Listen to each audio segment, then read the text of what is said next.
Selam dostlar. Bugün ben öz bakşamdagı pomidordan bütün pomidor jabуды bastadым. Mineki mına bär özüm bakşamdan alıngan hıryen, әшші келімдері тұз, 7 паяқста уксус, bütün қара бұрыш, помидор, қызыл тәтті бұрыш, және укроп пенен хрен. Мінекей ең бірінші мына тазаланған, әбден тазаланып стерилизовать еткен банкіге 2-3 қара бұрыш, ірі бұрыштан және хрен жапырағынан, одан кейін укроп саламыз. Бәрін рет-ретмен мінекей 5-6 дана чеснок саламыз. Одан әшші бұрыштан біреу салып қоямын. Мінекей одан тәтті бұрыштан қосамыз. Осылай үстіне бетіне помидордан рет-ретіменен қосамыз. Осылай рет-ретімен салып отырамыз.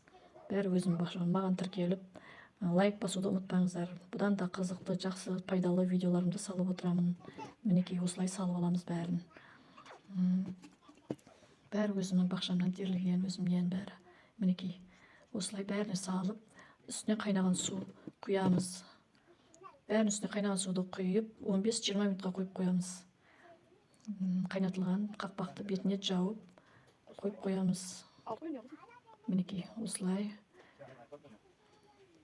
15-20 минуттан кейін болды. Мінекей енді соны төгіп аламыз. Суымызды төгіп, енді қайнап тұрған суды екі ас қасықпен 2 қасықтан тұз саламыз. 2 аспирин данадан, 2 данадан аспирин саламыз. Сөйтеміз де қайнаған суды үстінен құямыз. Дайын болған. Осылай қайнаған суды құйып шыққаннан кейін 3-4 тамшы 7% уксустан 3-4 тамшыдан бетіне құйып жіберемін. Өте дәмді, тәтті болады.